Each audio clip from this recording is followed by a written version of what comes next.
Hey y'all, IrixGuy here. Welcome back to another epic drone show, live show, and we've got a special guest.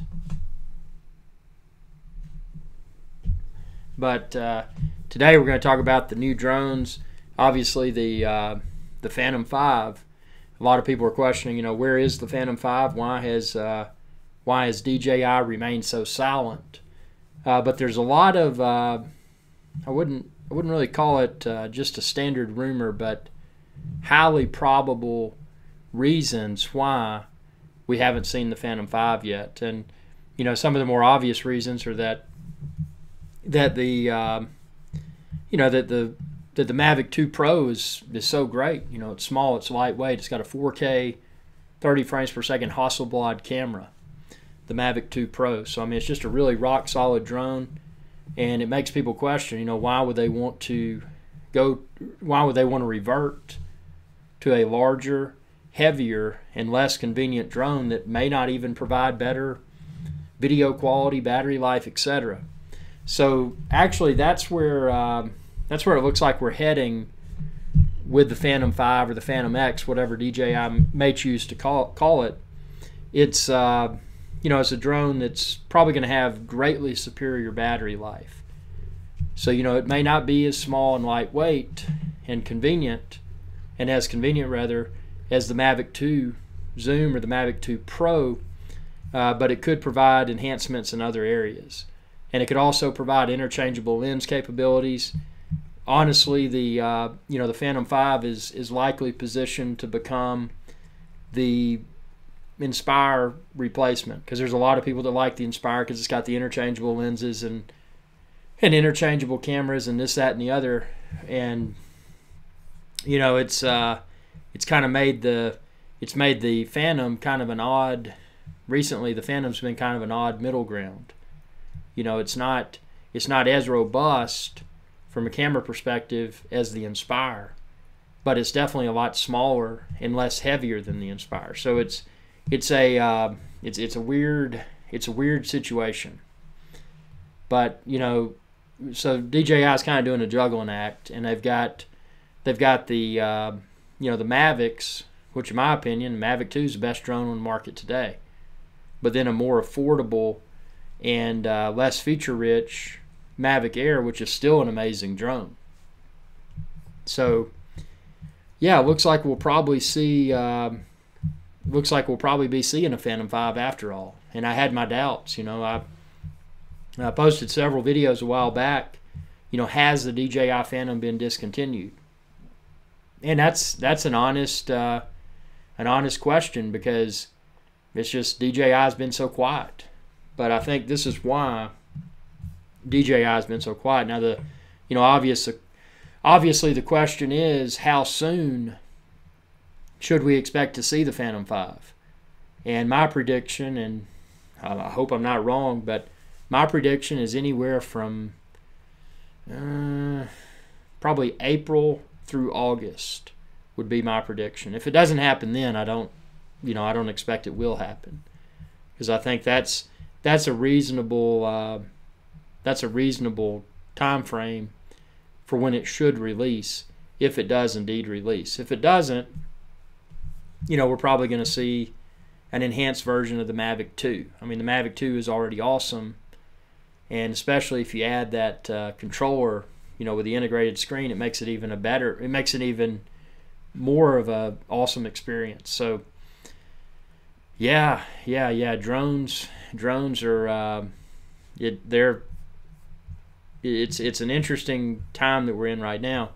But flipping over from the Phantom discussion to the drone industry in general, the possibility of being able to fly more at night. I mean, right now, and again, it varies from geographical location, it varies among countries, but some places now, there's people can fly 30 minutes prior to civil sunset, or I'm sorry, 30 minutes after civil sunset and 30 minutes prior to civil sunrise, meaning that it's somewhat dark but it's it's still, again, check your local regulations, but it's still permissible in a lot of areas during those time windows. But a 30-minute window, and that can vary.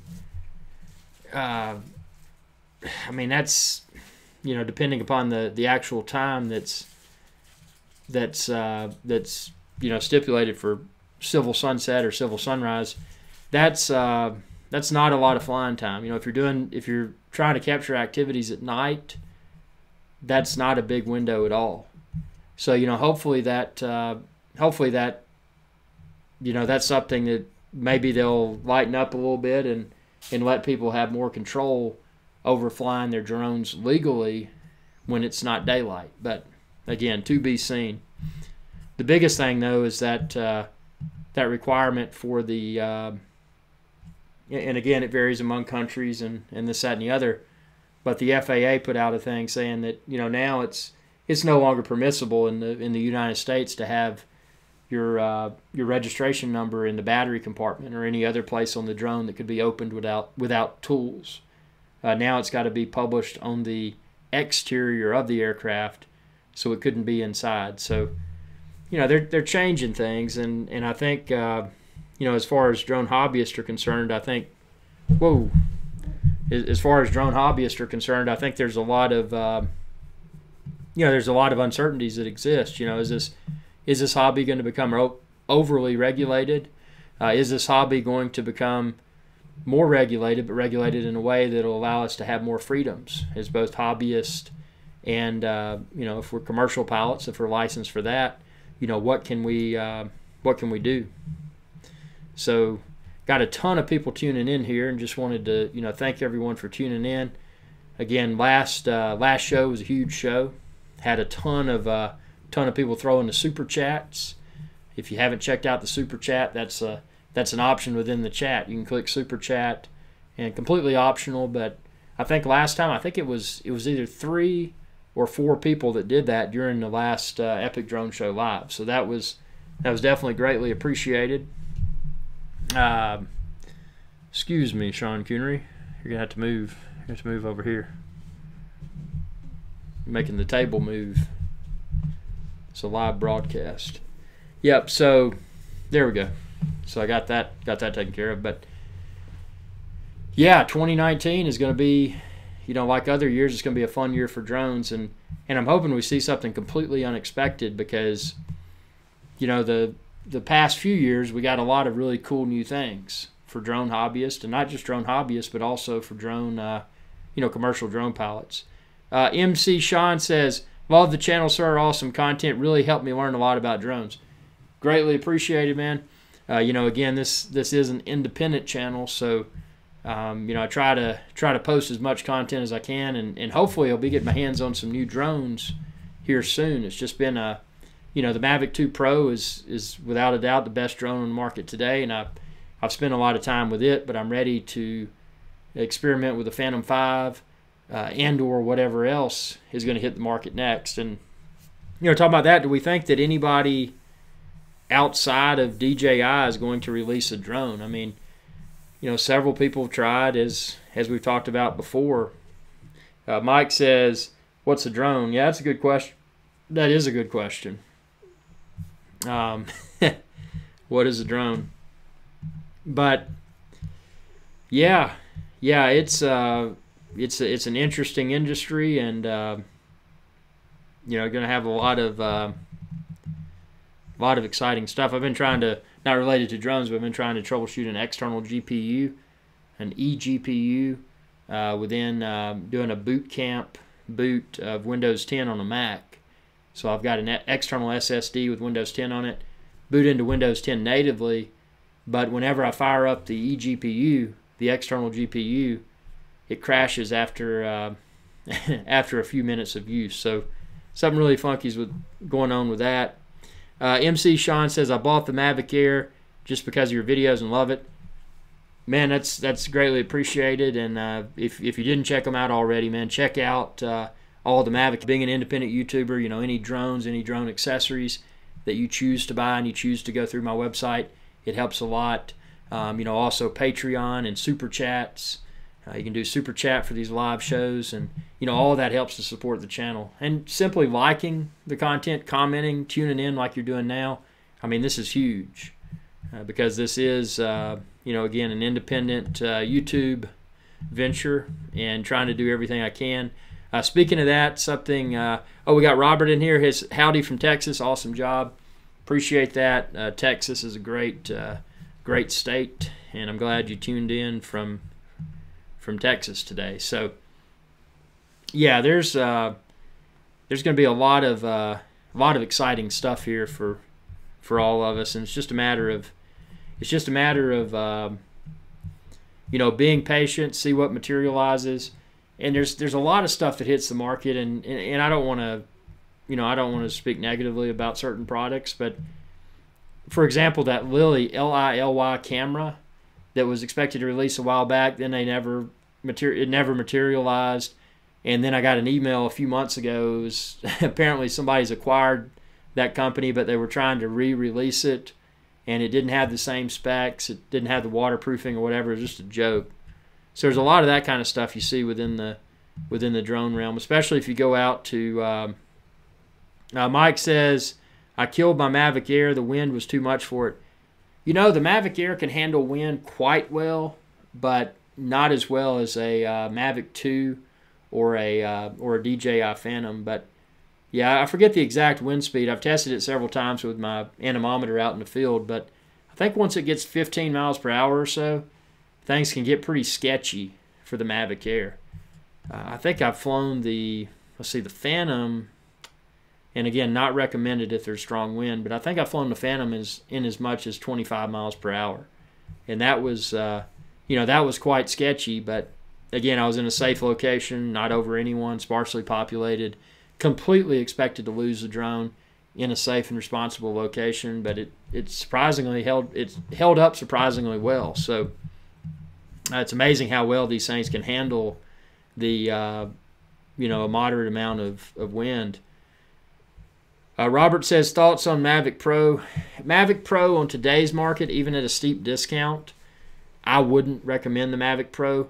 If I was in the market for Mavic Pro, I would definitely go Mavic Air instead.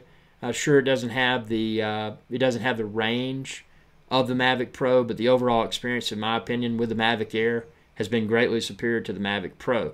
But when you're dealing with Mavic Pro 2, and by the way, you can find all these drones.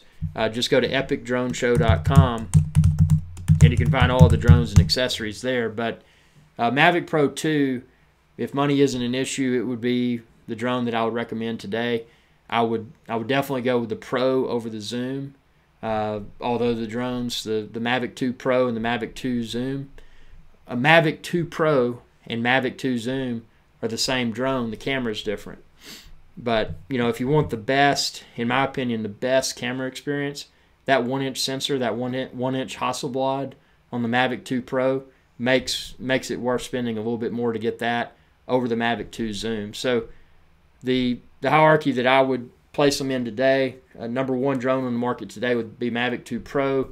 Number 2 would be Mavic 2 Zoom, and that's only because the Zoom camera is not quite as good as the Mavic 2 Pro, but you can zoom in and out, so that's kind of a cool novelty. Number 3 would be Mavic Air.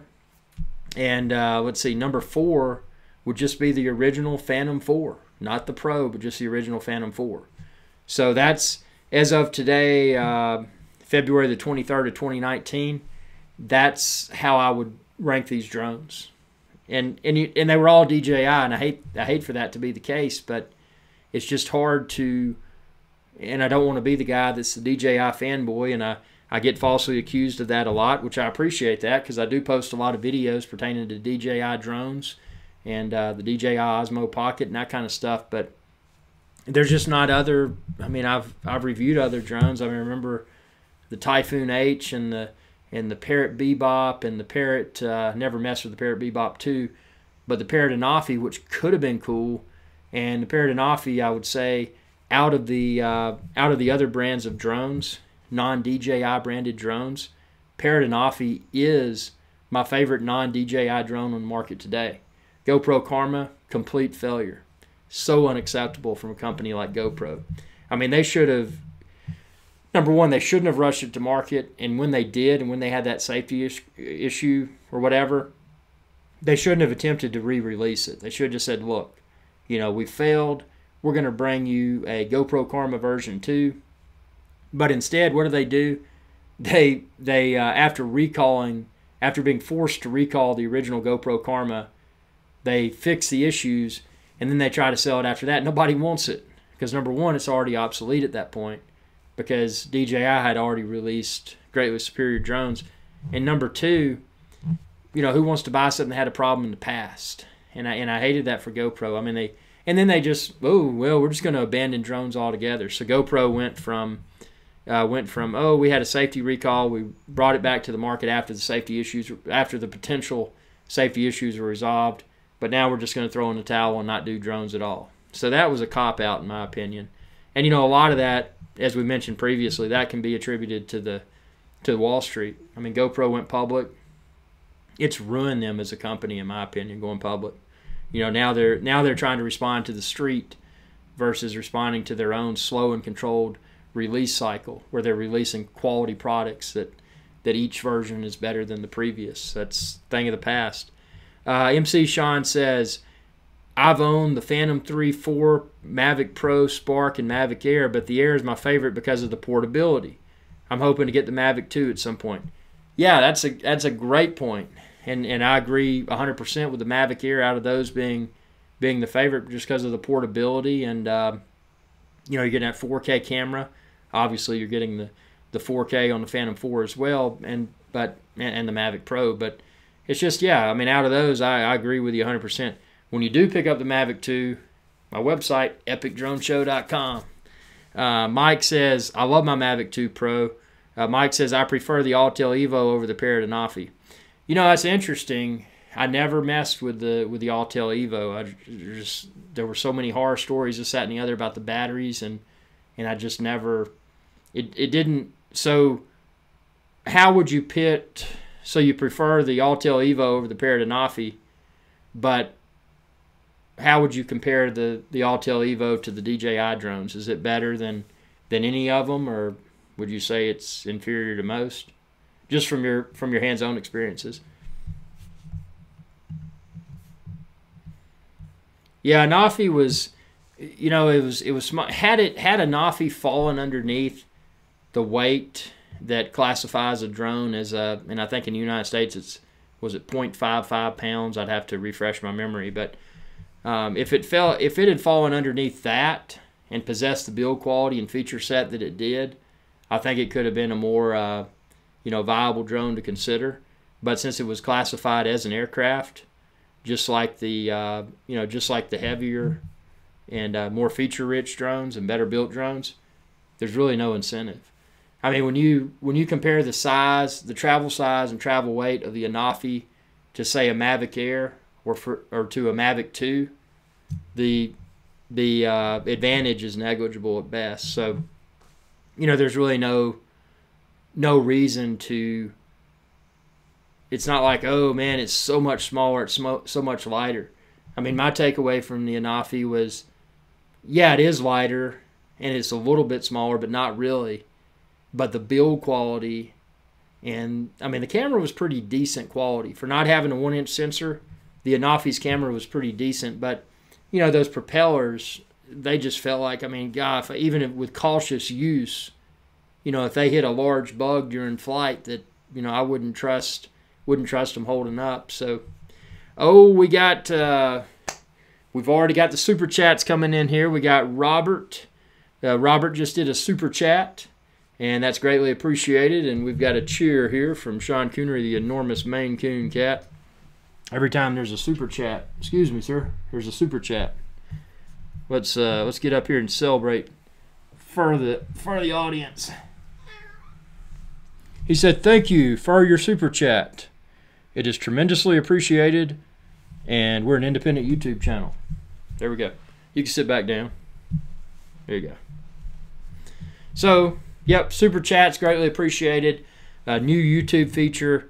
YouTube's really pushing that, and obviously I'm pushing it too because it helps to support the channel and live shows like this. Speaking of supporting the channel, Something I'm working on, and hopefully I'll have it in place here soon, but is the ability to live stream in 1080p. I don't think I'll have to double check. I don't think I'll have 4K capabilities yet. I'm not even sure if 4K YouTube Live is an option yet. It may be. I'll have to double check, but I'll at least be able to go from 720 that I'm streaming at now to 1080p. So that'll make the upcoming live streams for both Epic Drone Show and IrixGuy's live show a lot better quality. So I'm looking forward to that. And Mike says, I like the 4K 60 and the built-in screen on the Evo.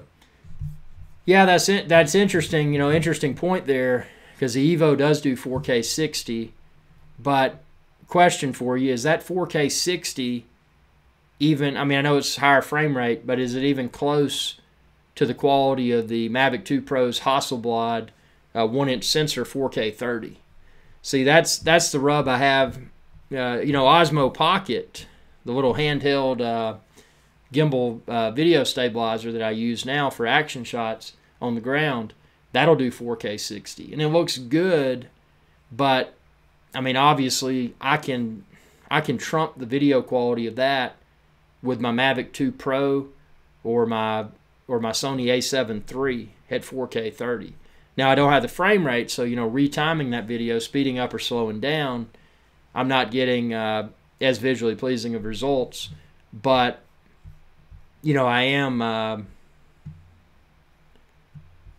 getting 4K 60 with the Osmo Pocket. So I don't know. Interesting, very interesting things here. And I think Mike says the Mavic 2 Pro lets more light into the sensor. Yep, yeah, having that 1-inch sensor on the Mavic 2 Pro just really, it's if you've dealt with 1-inch sensor cameras, or especially jump up to the full frame cameras, it's just low light conditions, you just get a lot more detail. Even if you're not shooting in low light, just regular light, it's just a better just a better overall visual quality. So yeah, I'd like to see it'd really be awesome if a company like Sony, and I know they make sensors for a lot of the drone cameras, but if a company like Sony developed their own drone, that's the type of deal that could potentially go head to head with DJI, because DJI is kind of a, even though they don't have a monopoly, it's similar to a monopoly. They've got most all the customers when they think of a drone. Even people that haven't heard of a drone, they think of DJI Phantom, and that's what they have in their mind, just because they've probably seen it on TV, this, that, and the other. So Mike says, if I had to choose, it would be the Mavic 2 Pro. Yeah, I agree. Yeah, that's right there with you. that's my #1 drone on the market today, February 23rd, 2019. But yeah, I think that's all about to change for us, because this is a year where it's almost like DJI's, they may even bring us something new. I don't know, do you think they'll bring us a Spark 2? Maybe something that's USB-C rechargeable, something that would compete, well, not compete, but would destroy the Parrot and Offie, something small and lightweight. What about a drone from DJI that falls underneath that aircraft classification weight? What if it's, I think in the United States it's 0.55 pounds. What if they came out with something that was 0.50 pounds that would be that wouldn't be considered an aircraft, but could potentially have the battery life and performance close to that of one of their larger drones? That something like that could be super cool. And I think they could do that in a quality fashion if they used not cheap materials, but just lighter weight materials to manufacture the body of the drone and the body of the camera. I don't think that's an impossible feat, especially for a company like DJI that should have so much money floating around to throw into R&D, research and development. So that would be really interesting to see. Just imagine today if you had something as capable or more capable than, say, the Mavic Air, but it was small and lightweight enough to where it wasn't, where it was lightweight enough rather, to where it wasn't classified as an aircraft. It was just classified as a toy. That could be super cool. But if that does happen, then the governing bodies, such as the FAA, etc., would likely, and again likely, it's an assumption, but they would likely introduce new regulations that would prohibit even the lighter weight drones from flying in certain places. So I don't know. It's just it's crazy. Rudy says, I love the Mavic 2 Zoom, upgraded from Phantom 3 Pro. Much better, more feature-rich, smaller, and lighter to lug around during our travels. Got Osmo Pocket, love the combo. My bag got 10 pounds lighter. Yep, travel size and travel weight is super important. I mean, even if someone had to take, and in your case you didn't, but if someone had to take a performance hit in favor of enhanced portability and smaller items to travel with as well, both size and weight, sometimes that's worth it. And I know for me, being able to be small and lightweight with all my gear is super important because I carry a lot of gear. Drone, Sony Alpha, tripods, Osmo Pocket. I mean, I'm carrying around a lot of stuff, and that's super important. A real estate student says, do you like e-bikes? I can't even say I've ever messed with an e-bike, and you're the second person that's mentioned that. Someone last week was talking about e-bikes on their channel, and that's electric bicycles. Huh. Yeah, I mean, I think it's an interesting concept. I mean, I used to e-bike. Huh. Electronic motor. So what does an e-bike do? I mean, do you still get your workout, or is it completely, I mean, is it just electronic shifting, or what's the draw that an e-bike brings to the table? I'm going to play dumb. I really have not researched e-bikes.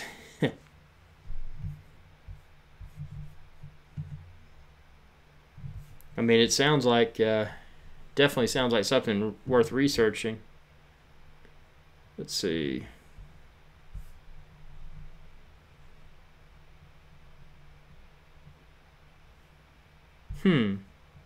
So I guess it kind of, just looking at another window here, it kind of adds to,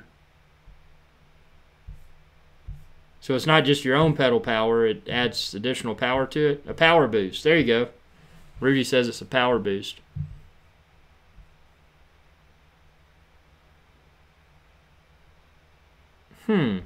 That's interesting. It's very interesting. I wonder if you have to license those, since or is it just treated as a bicycle? Yeah, an e-bike that transforms into a drone, that'd be super cool, because you could get stuck in traffic and just take off and fly over it. That'd be super cool.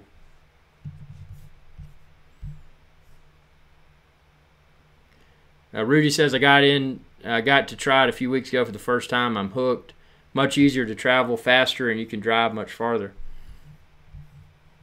How long does the charge typically last?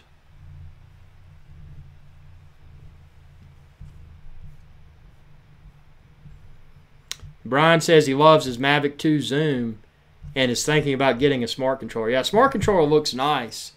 And, if it wasn't for the... I think it'll be a lot more palatable when they start to price it more aggressively, because I think right now, and I mean, I'm not trying to deter anyone from getting one. If you're in the market for the smart controller and or drones, go to my website, epicdroneshow.com. But I would, at least for me right now, given the current price point of the smart controller, I look at the value that it adds, and although it's a cleaner experience and I don't have to worry about running the battery down to my cell phone when I'm out in the field, I can top my cell phone off with a USB battery bank anyway, so it's not adding a tremendous amount of value.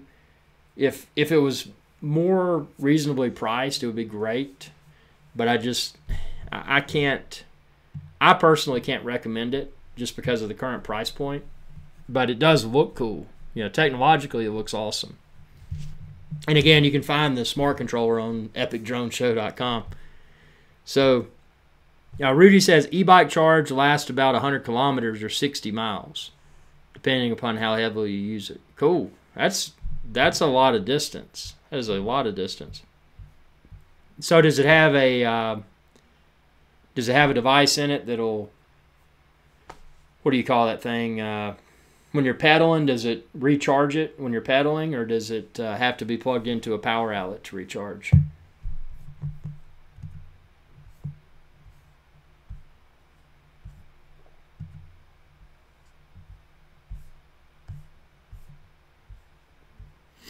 E-bikes. That's cool. Huh. Yeah, it'd be cool if you could, generate electricity when you're pedaling, and it would recharge it that way. I think that'd be super cool. But yeah, that's neat. That's a new, and that's an innovation for bicycles. And the reason I used to ride bicycles all the time, and I don't, because I got hit by a minivan, and I was on a road bike, and I used to road bike a lot, and I got hit by a minivan. The good thing is that it hit me. I was stopped at a red light, and it was behind me, and they hit me, knocked me off my bike, knocked me off. I had the clipless pedals, so I fall on the ground. And then they come out and they're acting confrontational. It's this old guy, and then he said I was trying to be smart with him or whatever. I said, dude, I said you just hit a pedestrian. He said, well, why are you acting like that? I said, well, you did. And I said, my leg's swollen. He said, well, I ought to call the cops. I said, yeah. I said, that'd be great because, and I'm not the type person to go sue people because that's just not me. But I said, yeah, let's call the cops. And the police station was literally across the street, so I waved at him. Cop came over and talked to us, and he said, do you want to press charges or anything like that? I said I don't, but I said this is just, it irritates me that someone was, reckless enough to hit a pedestrian after the light turned green. Pedestrian that was in front of him. I said that's unacceptable. And but anyway, had I realized it when it happened, they had warped the back wheel, and it was an expensive bike, probably about a $2,000 bike. And they had ripped the back wheel, or not ripped, but warped when they hit me. So when I started to drive away, or pedal away rather, I realized the back wheel was warped. So had I known that, I would have made them pay for that. But ever since then, it made me think, with all the texting and driving, if you want a good experiment, go to any intersection in any town, park your car, not at the intersection, but a parking lot close to it, and just watch for 5 minutes and see how many people pass that are texting and driving within that 5-minute period. And if you do something like that, you'll probably be scared off of the roadways. And I hate to put it like that. I don't want to try to scare people away from great hobbies, but that's why I abandoned road biking, because it's just, I determined that the risk and reward was just not there. Because all I got to do is get hit by a car once and you're dead.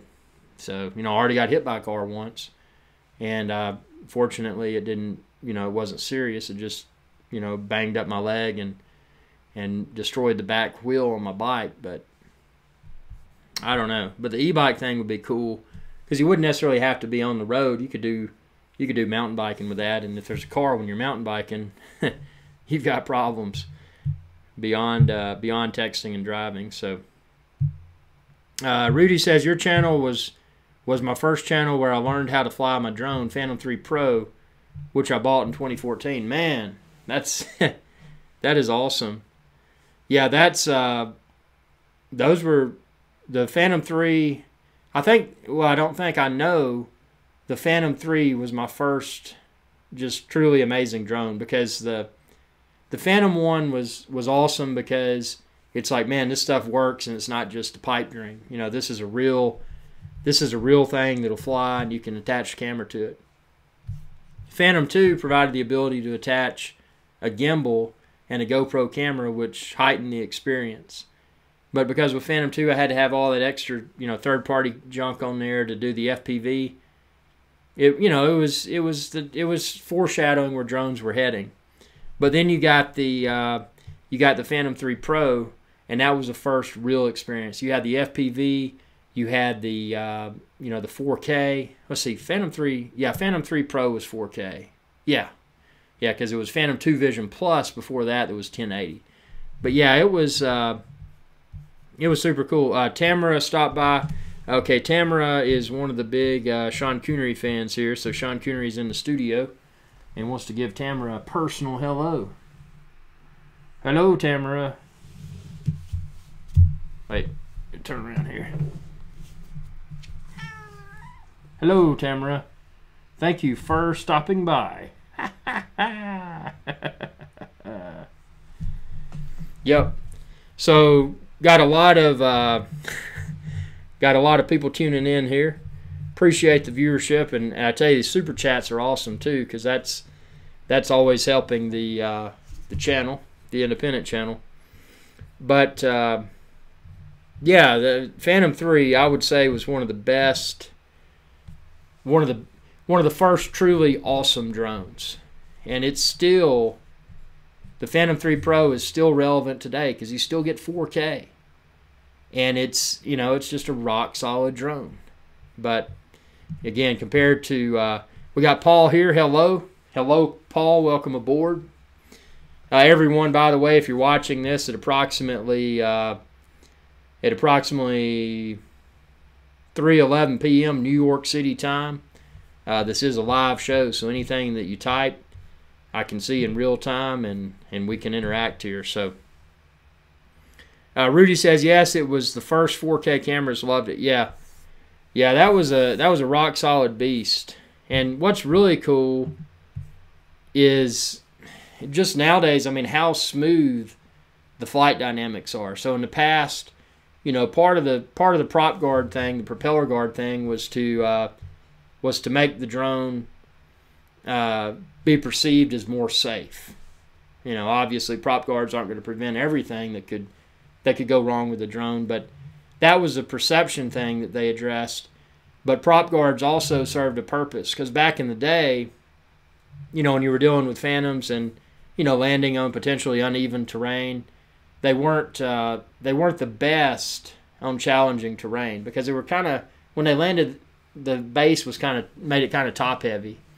But that's an area where DJI has improved that a lot of people haven't realized. Like when you're dealing with the Mavic 2 Pro, you're landing, or a Mavic 2 Zoom, either one, or a Mavic Air. When you're landing them, you don't have that small square type cage underneath that functions as the landing gear. So, they made a lot of improvement there. Paul says, does DJI Mavic got anything new coming out?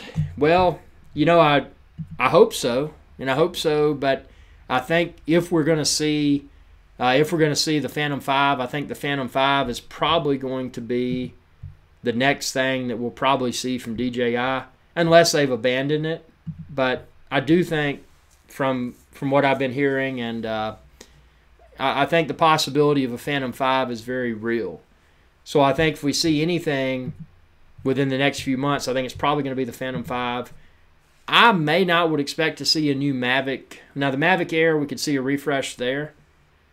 We could possibly see a Spark 2, maybe something that's USB rechargeable. That'd be super cool. With a 4K camera, that would be super cool. What about this? What about Osmo Pocket just got new firmware? Yep, I've installed that on my Pocket as well, and it's good to see that DJI is being so proactive about releasing Osmo Pocket firmware updates. It seems like that's a platform that they're really going to try to move forward with. I know, they dabbled with the Osmo Mobile and the Osmo Mobile 2 for your smartphones, but, even though I had a Mobile 2, it wasn't something I really used that much because it was kind of big for what it was. And, having that Osmo Pocket, just an all-in-one small unit, is just super cool.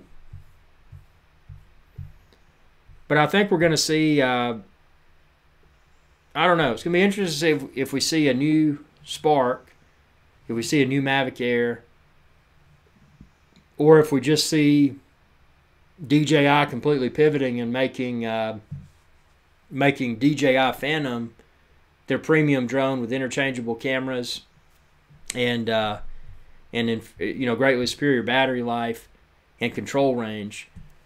Because they could do that. They could do away with their Inspire, and they could just have the Phantom as being the top tier.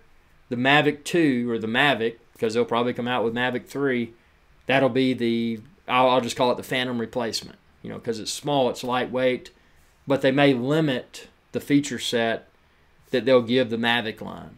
And then the Mavic Air is the less prosumer grade drone. And then, not to call it toy grade, but it could morph into that, the Spark. If they kept the size and weight down of the Spark, they could potentially fall underneath the weight that a lot of countries say if it's over such and such weight, then it's classified as an aircraft. So if they kept the size and weight of the Spark down, they could have a really cool marketing opportunity there, because they could be, potentially they could be selling something at that point that could be classified as a toy instead of an aircraft. So that could really be cool. And then they've got Tello. And Tello was, it's DJI, it's got DJI's DNA, but it was actually made by another company. Was it Rise, I think was the name of it. But, I wonder if we'll see another iteration of that. Because the Tello was definitely, it was super lightweight, so it wasn't classified as an aircraft, at least not at this point in time in a lot of places. So, I think there's going to be a lot of new stuff. I mean, there's got to be. There always is.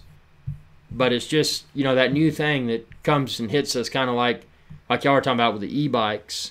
Rudy says, I used the Osmo Pocket on the e-bike trip in Moorea, Polynesia in January. Totally wild riding down Volcano Road, 35 miles an hour. That is super cool. Super cool scenery, super cool use case for the Osmo Pocket. Yeah, and I mean, DJI, if they come out, I'm halfway expecting an Osmo Pocket Pro, something with a 1-inch sensor camera, like the Hasselblad that's on the Mavic 2 Pro. I'm expecting an Osmo Pocket Pro version to have something like that, and really take the capabilities to the next level. I think that'd be a cool thing that DJI could dabble with as one of their next product releases. So, it's easy to speculate, but it's easy to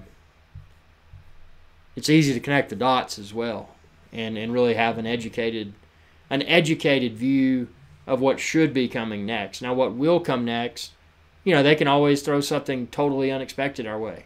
I mean, remember when the original Mavic Pro came out? Some of us may have expected that, but that was kind of that came out. GoPro released their Karma, and they were so proud of that. And at that point in time, GoPro Karma could have been the smallest and lightest weight drone. But as soon as GoPro released that, boom, there comes Mavic Pro, something completely unexpected that just completely became the top player in the drone industry at that point in time. So, we may get another we may get another special treat such as that. And I mean, anything's possible with DJI. And I think sometimes the unexpected releases can be some of the best products, and they can be complete flops. It's hard to predict. And talking about flops, I wouldn't call Spark a flop, but it was definitely not up to snuff in my opinion. It didn't have it was a lower priced drone, but it didn't have you didn't have the 4K video, you didn't have the as good of a gimbal. The battery life on it was what killed. I mean, was the total killer for me with the Spark. Was just, super horrible battery life. But I think it'd be cool to see another Spark. I think that's something that would be. What am I trying to say? I think that would be something that would be cool to see a refresh for. Would be the Spark. But who knows? again, with this stuff, it's just a matter of seeing what's next. But it is 2019, and we're approaching March of 2019. So Rudy says, love your backdrop. How do you do it? Green screen. Actually, great question, and something I've got on the to-do list, and I've kind of been running behind because I've been working to set up this MacBook Pro that I'm using to broadcast this live show. I've configured it's called Boot Camp, where I can also choose to boot into Windows, but I didn't want to put Windows on a Mac because I don't like Windows. I want to keep it separate. So what I did, I installed Windows 10 on an SSD that I connect by way of USB-C, and then I go into the bootloader on the Mac. If I plug that in, then I can boot into Windows 10, but I don't have any Windows 10 installed on the internal flash within the MacBook Pro. But I've spent a lot of time troubleshooting that, and now I've got an issue with running the eGPU, the external GPU, within Windows 10 through Boot Camp. It seems to work fine, but when I load something up that's graphically intensive, it will shortly thereafter it'll crash. So I still haven't identified the root cause for that. So I've invested a lot of time into that I wanted to be investing into creating a tutorial in response to your question. How do you do the live chroma key, the green screen, like I'm doing here? So the backdrop that you see, that was actually a backdrop that I filmed at a previous point in time. That's Grace Bay and Providenciales in the Turks and Caicos. So I film the backdrops when I'm in different locations that have a cool environment. I'll put a camera on a tripod, let it roll for 10 minutes or so, and then that's footage that I can repurpose for backdrops such as this. Now, to accomplish the real-time chroma key, number one, it takes a pretty powerful computer. It takes good lighting and obviously a green wall, because without that, it's not gonna work. So let's see. I'm going to a setting here. I'm going to show y'all something cool.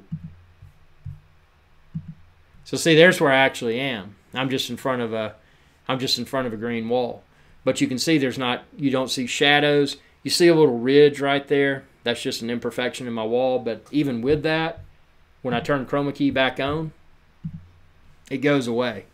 So it's a matter of perfecting the lighting, having that really vibrant paint color that's non-reflective. It's got to be a flat. But I'm putting all that together in a tutorial. There's a lot of stuff I use for the lighting, for the paint, the software that I use for chroma keying in real time. But I'm putting together a tutorial how to live stream on YouTube with a green screen. So stay tuned for that. Noah says, what is the drone you would bring when traveling? Mavic 2 Pro, without a doubt. Mavic 2 Pro, small, lightweight, super capable, good battery life, can handle moderate wind quite well. 4K camera. The Hasselblad on the Mavic 2 Pro is the best drone camera that I've used to date, and it just so happens to be on one of the most portable drones that I've used to date. So, if you're looking to buy that, definitely go to epicdroneshow.com, and you can find all the drones there, but the drone that you'd probably be looking for would be the Mavic 2 Pro. Now, if you don't want to go in that big, check out the Mavic Air, and that can be found on epicdroneshow.com as well. Rudy says the new Parallel desktop is more stable on Mac Pro, about $50. Actually, I used a similar product. I used VMware Fusion, but all I did is I used that to create the initial to package everything so I had to package all of that using a virtual machine on my Mac, and then I used Win to USB. Long story short, got all the files over to the external SSD that I'm using and prepped that, and then I booted after the SSD was prepped. I booted off of that and ran and began running Windows 10 natively from my Mac, except the OS was housed on the external SSD. But the eGPU, the external GPU, even though it works, once I go into something graphically intensive, and it doesn't seem to be a thermal issue because I use that same eGPU heavily within Mac OS for my Final Cut Pro 10, for whatever reason within Windows 10, it it loses power after a few minutes. So I don't know what's going on with that. Kevin, I was talking about the Phantom 5 earlier. I think I've been doing a lot of digging online, and I know you had mentioned it previously too. But check out. I'm going to post this show after the live portion concludes. I'm going to post it on epicdroneshow.com, and I was talking about all about the Phantom 5. I think it is a very realistic possibility, and I think unless DJI has chosen to discontinue the Phantom line, I think that we'll be seeing a Phantom 5 very soon. And my prediction is within the next few months. So, can Mavic 2 be used in freezing temperatures? Could you fly it in Canada? Last week went down close to -18. I've never been in -8. I've never been in weather lower than about -10. And when I was in that weather, I didn't have a drone with me, so I can't really speak from experience. Wish I had an answer for you, but unfortunately I don't. Well, thanks everyone. Thanks everyone for tuning in here. This is just a short Epic Drone Show live. We're going to have another live show soon, and hopefully we'll have a new drone here on the show very soon. So subscribe, ring that bell, support me on Patreon. Check out epicdroneshow.com for all of your drone and drone accessory needs, and y'all have a good day. Hey y'all, IrixGuy here. If you enjoyed this video, please be sure to subscribe, like, and share. It's viewers like you that enable my channel to continue to grow. Thank you.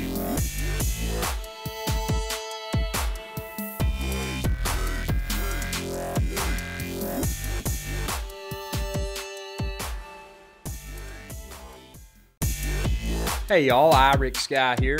If you enjoyed this video, please be sure to subscribe, like, and share. It's viewers like you that enable my channel to continue to grow. Thank you.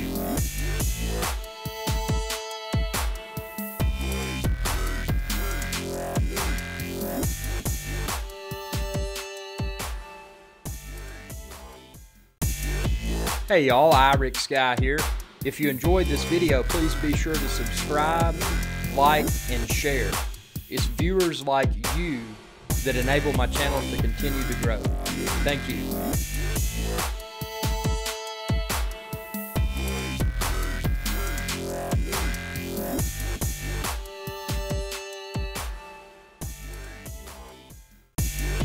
Hey y'all, IrixGuy here. If you enjoyed this video, please be sure to subscribe, like, and share. It's viewers like you that enable my channel to continue to grow. Thank you.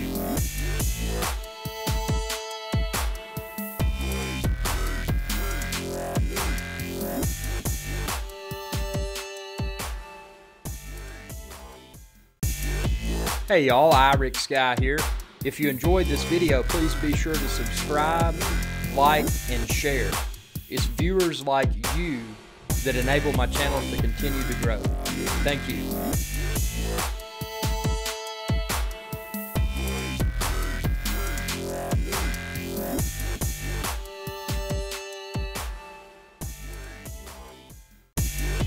Hey y'all, IrixGuy here. If you enjoyed